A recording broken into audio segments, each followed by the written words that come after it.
مرگ والدان خاصه مادر برای هر یک فرزند پیوندان و عزیزان یک فاجعه خیلی بزرگ است. انسان هایی که این روز را از سر گذرانیدند بارها تاکید نمودند که با مرگ مادر گویا جهان به پایان رسیده است. سنه 6 ایولی سال 2021 یکی از مادران مشفق و غمخوار، سابقه‌دار ساحه معارف، تربیتگری فرزندان وطن دوست و فرهنگ پیشه، ساکن دهه غوسری جماعت دهاتی به نام استاد لایق شیرعلی مهبانو رحمانова این دنیا را ابداً ترک نمود. یادآور می‌شویم که مهبانو رحمانова مادری یکی از چهره‌های شناخته هنر تاجیک، آوازخوان معنی‌سرا، هنرپیشه مردمی تاجیکستان افضلشاه شادیف و یکی از انسان‌هایی که واقعاً در ساحه‌های گوناگون خواجگی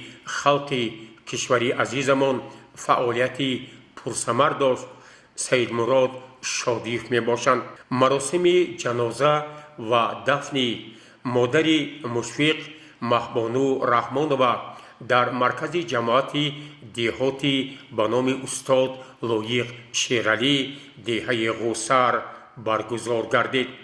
یادآور می‌شویم که در مراسم جنازه صدها نفر ساکنان شهر و دهات پنجکین، مهمانان از تمام گوشه و کنار جمهوری تاجیکستان، جمهوری همسایه ازبکستان شرکت ورزیدند. نماینده مقامات اجرایی حاکمیت دولتی ولایت سوق تاجبای سلطانی نخست با توجه حاضرین عرض تسلیت رئیس ولایت سوق محترم رجبای احمدزاده و رهبریت مقامات اجرایی حاکمیت دولتی ولایت سوق را نسبت وفات این مادر مشفق قرائت کرد. مقامات اجرایی حاکمیت دولتی ولایت سوق شخصا از نام رئیس ولایت محترم رجبای احمدزاده با اهل پیوندان، خویش و تباران، فرزندان مادر مشفق که امروز از این دنیا سفر کردند عرض تسلیت بیان میکنم. یک شبه آن رنج که مادر کشید با دو جهانش نتوان برکشید. باید تاکید کنم که این مادر مشفق و مهربان فرزندان صالح و رشید را تربیت کرده به وایه رساندند. حافظ مردمی تاجیکستان استاد افضلشاه شادیف را نه تنها در قلمرو کشور عزیزمان تاجیکستان بلکه بیرون از آن در تمام کشورهایی که زبان فارسی در آنجا با زبان تاجیک سخن میکند میشناسند و افتخار میکنند و همین رسالت مادری خود را این مادری مشفق اجرا کردند و همین فرزندان را تربیت کردند به وایه رساندند. خدمت مادر انا همین هست.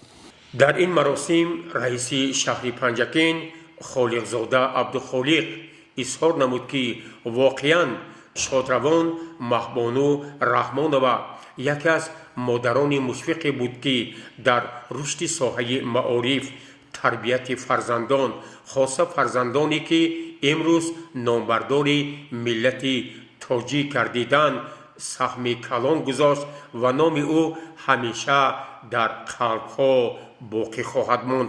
واقعاً با حیات و فعالیت مادر عزیز چشم دوزیم تا در زمان رئیسی شادی سلطان مراد سر کرده تمام بار گران زندگی را به دوش خود داشتند. بر زمین همه این مهمانداری و وزنینی روزگار نگاه نکرده فرزندای تربیت کردند که امروز آب و روی آنها نه تنها در جامعه ما عموما در تاجیکستان در عرصه بین المللی معرفی کردند تاجیکستان را و امروز با همچون معنی سرا و هنرمند مردمی جمهوری تاجیکستان حاجی افضلشاه و فرزند دیگرشون که سید جان میباشند فعالیت کارشان به همه ما و شما معلوم است.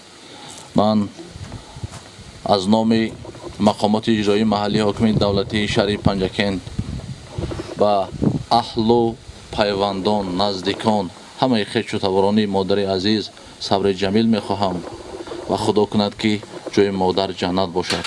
در این مراسم فرزند شادروان هنرپیشه مردمی جمهوری تاجیکستان افسرشاه شادی از اشتراک مردم از مقام مادر برای فرزندان و این تلفات بی‌بازگشت با اشک‌های روان سخن گفت و به حاضرین و به همه آنهایی که در این روز برای اهل خانواده شادیف‌ها خیلی گران شرکت ورزیدند عرضی سپاس کرد.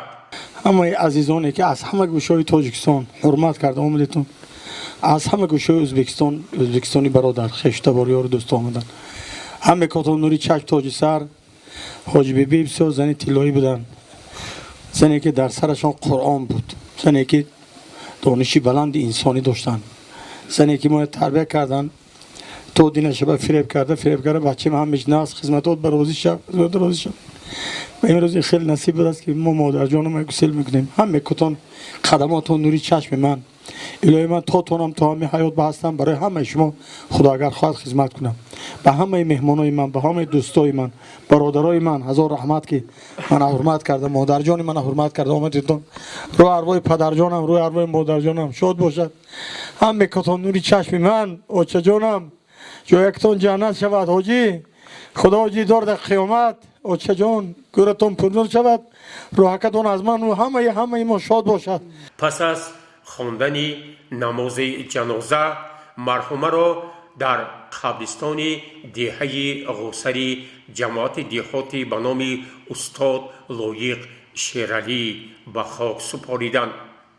در این لحظه ها از دوری های دور گویا ندای استاد شادروان لایق شیرعلی طنین انداز می شد.